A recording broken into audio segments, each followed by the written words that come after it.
Cependant, et c'est là que le concept de communauté naturelle arrive, la ville de Sainte-Anne-des-Plaines fait partie intégrante des Laurentides. Il ne serait pas souhaitable qu'elle soit rattachée à une circonscription qui, pour des raisons numériques, ne peut l'accueillir ou devra se trouver encore en situation d'exception aux prochaines élections. Et il serait préférable qu'elle soit rattachée à la région, à tout le moins, à la région des Laurentides. Vous pourrez lire d'ailleurs, et ce qui est intéressant, et je dirais même plutôt déplorable de constater, c'est qu'au cours des 30 dernières années, la ville de Sainte-Anne-des-Plaines s'est vue transférée à 4 reprises. Elle est passée des circonscriptions de Terrebonne, de Prévost, de Rousseau, de Blainville, et là on l'envoie dans Masson, et je peux vous prédire que dans la prochaine carte électorale, on devra la relocaliser encore une fois.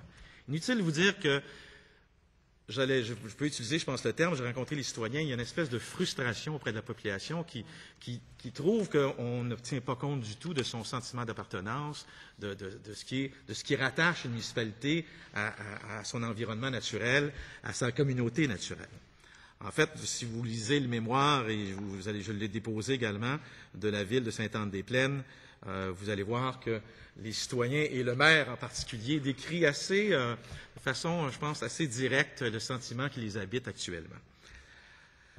Sans en plus mentionner que la ville de Sainte-Anne-des-Plaines fait partie d'une multitude d'organismes se rattachant aux Basses-Laurentides. Donc, plusieurs autres de mes collègues l'ont souligné, mais évidemment, la ville de Sainte-Anne est rattachée à la MRC Sainte-Thérèse de Blainville, au Conseil régional des élus, à la Commission scolaire Seigneurie des Mille-Îles, à la Commission intermunicipale de transport, entre autres. Elle est aussi desservie par le C3S Thérèse de Blainville, par le Cégep Lionel Groulx, et je dois vous dire que la population de Sainte-Anne-des-Plaines, j'étais là le dimanche dernier, lors de la soirée des bénévoles, il y avait plus de 500 personnes, et ils sont très préoccupés et en désaccord avec la nouvelle proposition qui leur est actuellement mise sur la table. D'ailleurs, M. le maire Guy Charbonneau m'a chargé de vous remettre en son nom un mémoire dénonçant cette proposition. On peut lire d'ailleurs sur la page couverture, là, à la page 12 du mémoire, en annexe 4, et je vous en fais les citoyens de Sainte-Anne-des-Plaines refusent d'être transférés dans le comté de Masson.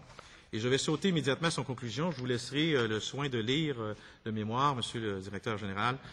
Actuellement regroupées dans les comtés de Groulx et de Blainville, les villes de la MRC Thérèse de Blainville constituent un exemple de concertation et de cohésion, et ce, dans tous les domaines. Il est primordial que la ville de Sainte-Anne-des-Plaines puisse continuer d'être regroupée dans un comté formé des municipalités de cette MRC, ou à tout le moins de la même région administrative, afin de pouvoir défendre des intérêts communs et être représenté par un député œuvrant dans le même sens, et le comté de Blainville correspond en tout point à ces attentes. Il est inacceptable de placer Sainte-Anne-des-Plaines dans la région administrative de Lanaudière, qui, bien que voisine, ne représente aucunement nos habitudes de vie sociale, voire même de commerce, et ce sans parler des différents centres de services qui nous ont été désignés, et c'est souligné, par les autorités gouvernementales elles-mêmes. Alors, quelle est la solution? Vous me direz, Monsieur le directeur général des élections, elle n'est pas facile, mais je pense que le document traduit bien le sentiment d'appartenance des Anne-Plainoises et des Anne-Plainois. Et j'estime, de ma part également, que la proposition révisée ne respecte donc pas le concept de la communauté naturelle tel qu'est dicté par l'article 15 de la loi électorale. Alors, comment régler cette situation? Je vous dirais, en regardant ailleurs, du côté ouest des Basses-Laurentides. Évidemment, il aurait été peut-être plus approprié, certains diront, de créer une nouvelle circonscription dans les Basses-Laurentides. Effectivement, il y aurait probablement eu assez d'individus pour en créer une nouvelle, mais on est conscient, et comme député, comme beaucoup de mes collègues, que cette nouvelle proposition aurait nui à la représentativité des régions, aurait fait en sorte d'ajouter, évidemment, un casse-tête supplémentaire aux régions éloignées, et c'est évidemment pas la solution que nous vous demandons. Et je pense également que la population n'aurait pas nécessairement apprécié voir le nombre de députés augmenter. Donc, il y a d'autres solutions potentielles et je vous invite à regarder, entre autres, la situation actuelle, toujours à l'annexe 5, je pense que c'est à la page 16 de mon mémoire. Vous voyez, on voit la situation actuelle de tous les comtés des Basses-Laurentides. Dans cette situation actuelle-là, on peut voir que du côté ouest des Basses-Laurentides, nous avons 2 circonscriptions qui sont en surplus, Mirabel et Groulx. Groulx qui est à plus 0,82 %, plus, pardon, 8,2 %, et Mirabel, avec 53 000, à plus 14,9 %. Par contre, Deux-Montagnes est à plus 0,3 % et Argenteuil à moins 9,1 %. Alors, nous, ce qu'on vous dit, c'est qu'il faut chercher votre solution à l'ouest et revoir l'ensemble de l'équilibre, du redécoupage pour l'ensemble des circonscriptions des Basses-Laurentides, de faire en sorte qu'il y ait un meilleur équilibre entre les différentes circonscriptions des Laurentides.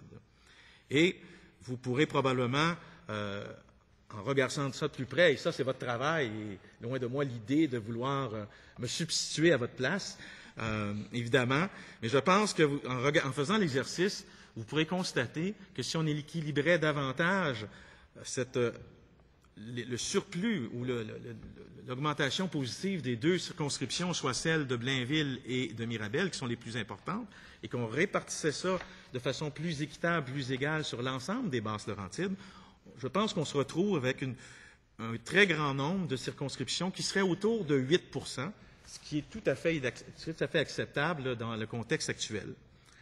Donc, dans les suggestions qu'on vous fait, donc, c'est d'augmenter, une des possibilités, ce serait d'augmenter le nombre d'électeurs dans Argenteuil et possiblement Deux-Montagnes, en regardant ce qui se fait la possibilité du côté de Gros et de Mirabel, ou encore, il y aurait toujours une autre alternative qui serait de considérer que la densité de la population est maintenant assez élevée pour que vous puissiez faire un découpage peut-être en fonction de quartiers et non plus de villes, et ça dans certains secteurs des Basses-Laurentides. Mais je vous laisse évidemment le soin de faire ce travail-là.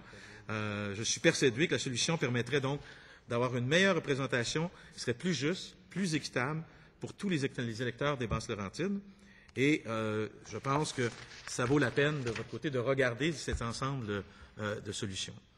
Alors, je souhaite donc qu'à la suite de mon intervention, vous effectuerez donc un travail afin de, comme je le disais, de mieux équilibrer et de faire en sorte que l'ensemble des circonscriptions se retrouvent sous le seuil maximal, mais à peine un peu au-dessus de la moyenne.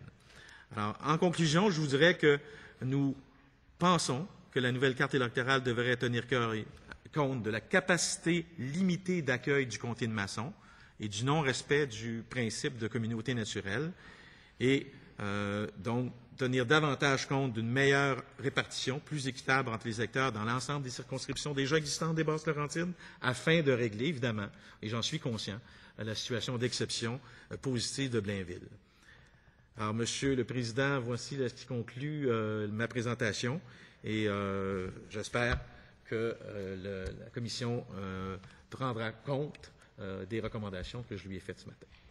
Merci, Monsieur le député de Blainville. Monsieur le Président, en réaction. Merci, Monsieur le Président. Alors, merci, Monsieur le député, de l'éclairage additionnel que vous nous apportez.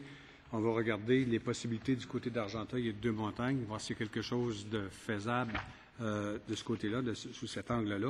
Mais il faut savoir que les Basses-Laurentides de la Naudière ont augmenté d'une façon extraordinaire au cours des 10 dernières années. C'est plus de 100 000 personnes qui se sont ajoutées dans cette région. Si on regarde le poids démographique de cette région, on considère qu'actuellement, il y a 14 circonscriptions. La région aurait droit à 16,6, donc presque 17 circonscriptions.